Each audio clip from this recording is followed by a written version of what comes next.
मनीष, मैं इस वीडियो पर बात करने वाला हूँ छत्तीसगढ़ बोर्ड अर्धवार्षिक परीक्षा 2022 कक्षा 12वीं विषय रसायन शास्त्र केमिस्ट्री के बारे में बताने वाला हूँ। तो स्टूडेंट वीडियो को लाइक शेयर और यूट्यूब चैनल को सब्सक्राइब कर ले। नोट, सभी प्रश्नों को हल करना अनिवार्य है। स्वच्छता पर विशेष ध्यान देवे। इस प्रश्न पत्र में कुल 26 प्रश्न हैं। निर्देश प्रश्न क्रमांक 1 से प्रश्न क्रमांक 5 तक अति लघु उत्तरीय प्रश्न है। प्रत्येक प्रश्न एक एक अंक निर्धारित है।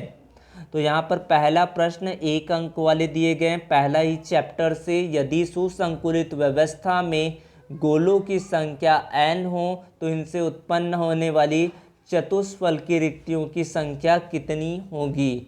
दूसरा है, प्रोटीन जो शरीर में जैविक उत्प्रेरक का कार्य करते हैं उसे क्या कहते हैं। तीसरा प्रश्न है, ब्यूटेन 1 ऑल का संरचना सूत्र दीजिए।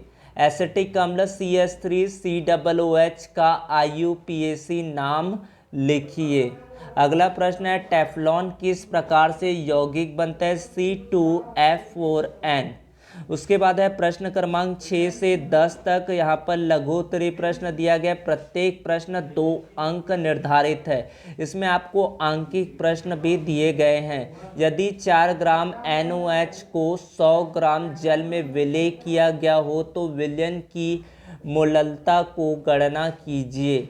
सभी अयस्क खनिज हो सकते हैं परंतु सभी खनिज अयस्क नहीं हो सकते हैं। उदाहरण देकर समझाइए।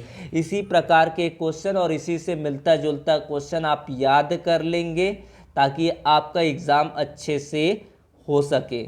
यहाँ पर देखते हैं आपका 8वां प्रश्न, फास्फोरस के 2 ऑक्सी अम्लों के नाम लिखिए। क्लोरीन के ऑक्सी अम्लों को याद कर लीजिए ताकि आपको पता चल जाएगा कि अगर फास्फोरस याद है तो क्लोरीन का भी बन जाएगा। इस तरह के क्वेश्चन आपको देखना है। DDT का पूरा नाम, BSC का पूरा नाम, ये क्वेश्चन आप लोगों को मिलता जुलता सिमिलर जो है उनको याद जरूर कर लेंगे।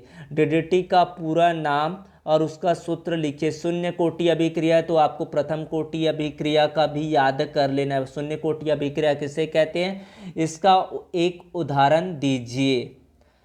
आपको सिर्फ इसी पर डिपेंड नहीं होना है कि ये पूरा ही पेपर आपका मैच कर जाएगा। पूरा पेपर आपका मैच नहीं करेगा। किसी भी स्कूल पर आप पढ़ते होंगे तो पूरा पेपर आपका सेम नहीं आएंगे, लेकिन आप इससे समझ सकते हैं कि कौन से क्वेश्चंस को आपको याद करना है। फिर आपका अगला प्रश्न है, स्थिर क्वाथी विलयन किसे कहते हैं, कितने प्रकार के होते हैं समझाइए।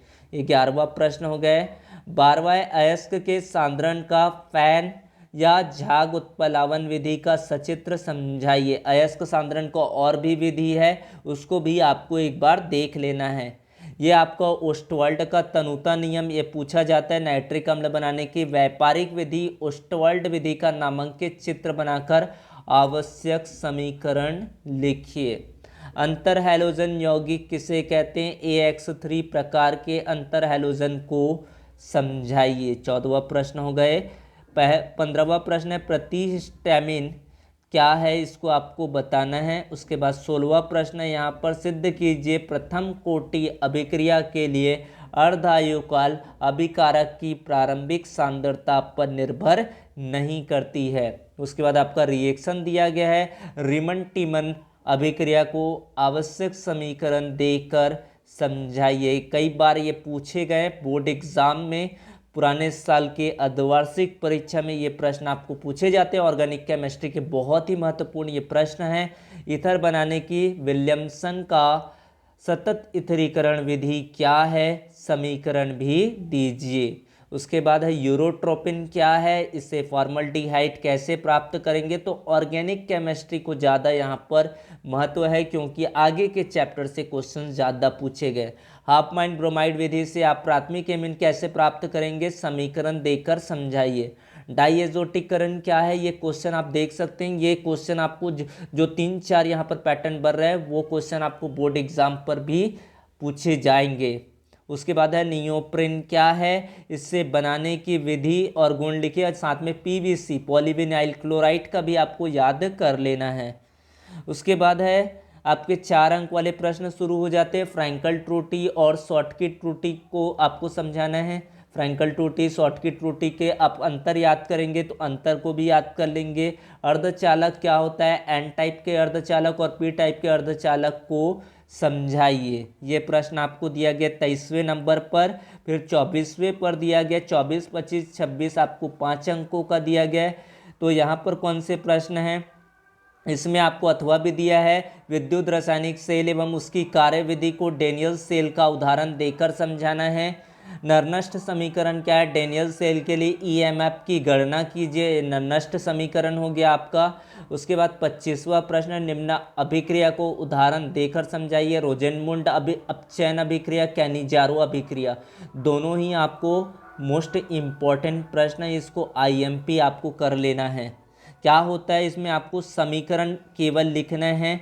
एथेनॉल को कॉपर की उपस्थिति में 300 सेल्सियस पर गर्म किया जाता है। एसिटिक अम्ल को एमएनओ की उपस्थिति में 300 डिग्री सेल्सियस पर गर्म किया जाता है। बेंजीन को CO प्लस HCl के निर्जल एल्यूमिनियम ट्राइक्लोराइड की उपस्थिति में क्रिया कराया जाता है।